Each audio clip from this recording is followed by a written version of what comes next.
Hello everyone, I am Rahul Baze and today I'll be talking about constrained online convex optimization. So here is the description of the problem. So first start looking at the unconstrained case. So time is discrete and there are total of capital T time slots. And in any one time slot T, we're going to choose an action AT on which a loss function will be revealed, which is Ft of AT, and FTs are assumed to be convex. Now, the optimal action, knowing Ft is going to be xt star, and the optimal loss is going to be Ft of xt star. And the regret is going to be defined, the difference between Ft of AT minus Ft of xt star. The objective is to choose AT such that we can minimize the dynamic regret R. Now, this is a very versatile problem, and there are many examples which can motivate this. One such example is the portfolio selection problem, where AT is the amount of money you want to invest, and minus of FT/AT is its return. And you want to maximize the return without knowing the function Ft. Now let's look at the constraint case where the time slot and the discrete time horizon is the same. Now, in addition to the loss function Ft, there is another function Gt that defines the constraint. So let's say Gt of x being less than equal to 0 is the feasible set where you want to operate. Now, given that the action chosen is At, the loss is going to be Ft of At, while the constraint violation penalty is going to be Gt of AT. That the fact that you're not feasible, you're going to pay a penalty which is given by Gt of AT. So regret remains as before, where now xt star is an optimal point of Ft subject to xt star belonging to the set, the feasible set Gt of x less than equal to 0. The new metric which controls the constraint violation penalty is given by the PW, which is the summation across all time slots of the constraint violation penalty Gt of AT, maximize both Ft and Gt. And the quest is to control both these quantities together. Similar to the unconstrained case, there are many applications for this problem. One such application is in the portfolio selection world, where AT is the amount of money you want to invest, while minus Ft of AT is the return and Gt of AT is the risk. So you want to invest such that you want to minimize the loss or maximize the return with an upper bound of the risk. And as I said before, you want to control those both the regret as well as the constraint violation penalty together. In this work, we'll look at a slightly stricter measure of penalty, where instead of looking at just GT as the penalty, we'll look at the difference between GT of AT, which is the evaluation of action AT at GT, minus the evaluation of GT at this optimal point. So by definition, this is larger than just simply GT of AT, and this also helps in analytical tractability. So our constraint violation penalty matrix will be P of S, which is the difference between GT of AT minus GT of xt star. And the quest is to control both these quantities together. So there will be a lot of prior work in this area. I'm going to summarize only a couple of them. So they're essentially defined by how much amount of information is available to an algorithm. So in 2018, in this nice work by Kao and Liu, what they assumed was that once AT is chosen, only a limited amount of information is revealed about the functions Ft and Gt. In particular, once the action AT is chosen, the function evaluation of Ft of AT is revealed as well as the gradient at point AT is revealed. Similarly, for Gt, Gt of AT is revealed and derivative of Gt AT is revealed, and nothing else is revealed about the functions Ft and Gt. So they remain hidden. What in addition they assumed was that the path length, which is the difference between the consecutive optimizers, is known, and it's also that it behaves as let low of capital T, the time horizon. Under this model, they proposed an algorithm on the primal dual philosophy and showed that the guarantee with respect to regret is order square root TV, where V is the path length, and with respect to the constraint violation, it is V to the power 1/4 and T to the power 3/4. In last year's performance, this problem was again considered with a slightly enhanced information model, which is called the full information model, described as follows. So once the action AT is chosen, the full function Ft is revealed as well as the full function Gt is revealed. So from that, you can compute xt star, you can compute the whole feasible region. So that's what, it's a lot of information, but that's what they looked at, called the full information model. And for that, they proposed a drift plus penalty algorithm, for which they could show an improved guarantee in terms of regret, which is square root TV comma Vg. And the major improvement comes actually in the constraint violation penalty, where it only scales as square root t comma vg, where vg is the successive difference between the maximum difference between the function evaluations of gt. So you take point x and look at the maximum difference between two consecutive gt functions and supremize over all possible x. So I'll just briefly summarize what we are going to do in this work. So the information model, the most important thing in this class of problems is what is the information model. So we're going to look at the limited information model, where once action AT is chosen, only FT-AT and the derivative or the gradient FT-AT is available. Similarly, GT-AT is available as well as the gradient GT-AT is available. The two functions are completely hidden.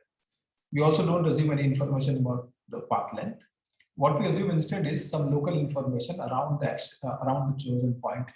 So once you choose AT, take a small ball around AT of radius delta. What we need to know is the intersection of that ball with respect to the feasible region. So now delta is arbitrary, you can choose it as small as you like. But once you choose delta, this information is given to you by a G. And it can happen that this is empty, and which is okay. In addition, what we assume that both the functions ft and gt are strongly convex for all time steps. So here is our result in a nutshell. So our guarantee for this information model is that the regret scales as order of v, as well as the constraint violation penalty also scales as order of v. And this is remarkable improvement over the prior work, where both of them were in the prior work, most guarantees were a function of the time horizon t, while we are able to completely eliminate that difference. Our result is also the best possible, and this can be seen as follows. So in the constrained OCO world, if we choose ft is equal to gt, what happens is that the regret turns out to be equivalent to the constraint violation penalty, because now ft is equal to gt. And essentially one can look at removing all the constraint set and just think of this as an unconstrained OCO problem, and for which we already know from prior work that the best regret we can obtain when functions are strongly convex is the order of v. So whatever guarantee we're able to get is actually in fact the best possible. So here is a principal idea behind all the work I'm going to do. So this is a well-known fact. So think about minimizing a strongly convex function over a convex set chi. And let's take a projected gradient descent algorithm. And in each step, starting from point AT, if you reach AT plus 1, what we know is that there is contraction going from AT to AT plus 1 in terms of distance from x star. That is AT plus 1 minus x star is at most c times AT minus x star, where c is a constant less than equal to 1. So there is contraction in the x space.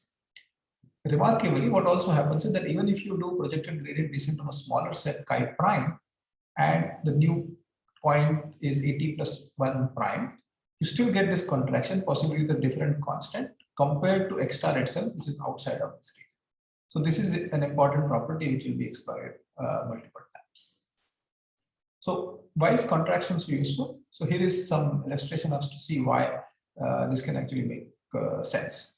So remember that at time t plus 1, all you know is where you are currently, the current action, but you have no idea about what the next function is going to be. So ft plus 1 is completely hidden.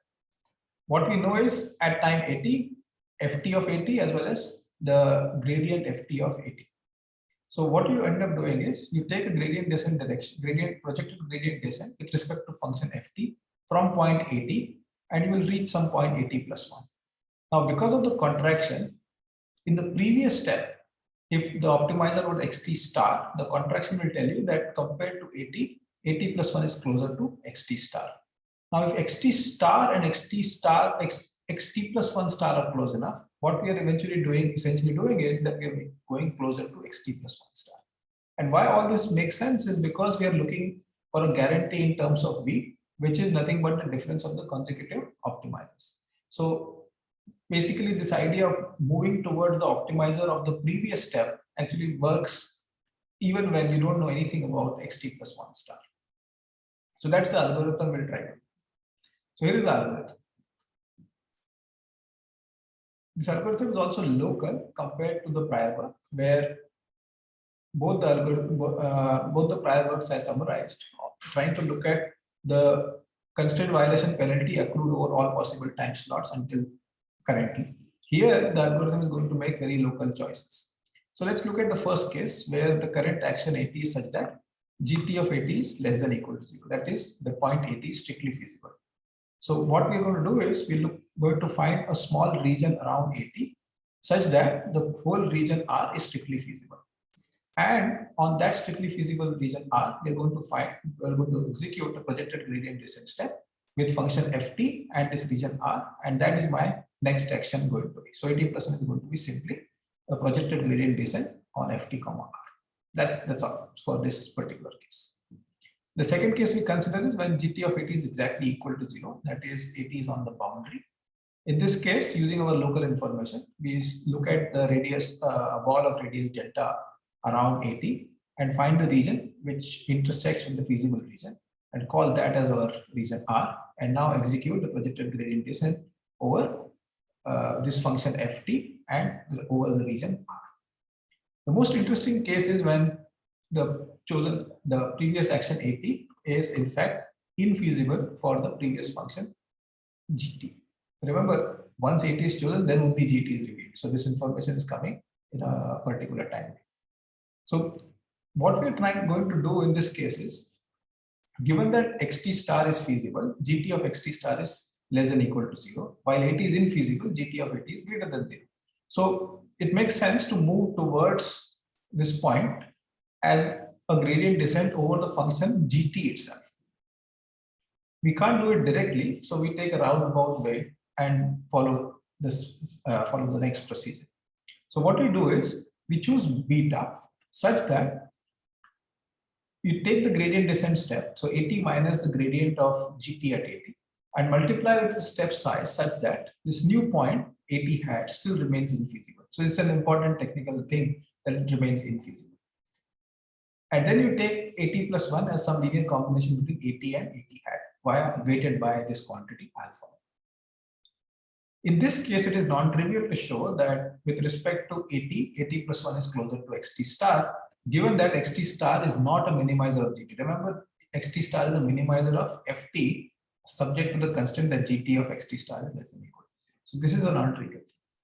So what you end up doing is that you want to show that the step the update you're making, which is 80 plus 1 via 80 hat, is equivalent to a gradient descent step with over a function gt over this region R that is spanned by the convex hull of xt star, 80 and 80 hat. Once you make this correspondence, then using our contraction principle for the projected gradient descent, one can still show that this particular contraction holds. So that's in summary the most difficult step you have to encounter when the action 80 you've chosen is infeasible for the function gt, which is revealed after 80 is chosen. So some comments on the information model. So the only extra thing we are assuming compared to prior work is that for every action chosen 80, we also get this extra information that for a ball of radius delta around 80, its intersection with the feasible region is also revealed. So as a function of delta, the information decreases as delta goes to 0. So you want to see how that affects our regret as well as the constraint violation penalty. So relationship turns out to be inverse polynomial in delta for both the regret as well as the constraint violation penalty. So as delta decreases, both of these quantities increase, and the result does not hold for delta equal to 0. In fact, for all our analysis, we need delta strictly greater than 0. So let me just summarize what we have accomplished so far. So constraint OCO is a very different quantity compared completely different beast compared to the unconstrained OCO, which has been looked at much more detail compared to the constraint case. It models very important problems. Essentially, you can think of any generic optimization problem, which is minimize f of x subject to g of x less than 0. The counterpart in the online world is exactly constraint OCO. For strongly convex functions, we are able to get strong guarantees that shows that we can get as good as guarantees as unconstrained performance. So there is nothing more left to be done. What we want to address next is that we assume this extra local information is available to us. It looks like in principle that one can get away with it, but for mathematical tractability, we need it. So it's an interesting question to see if one can remove that and still get the same guarantees as we've got. And a more important or pertinent question is, can I remove the restriction that the function has to be strongly convex and just work with convex functions as done in the prior one? So with that, I'll thank you and stop.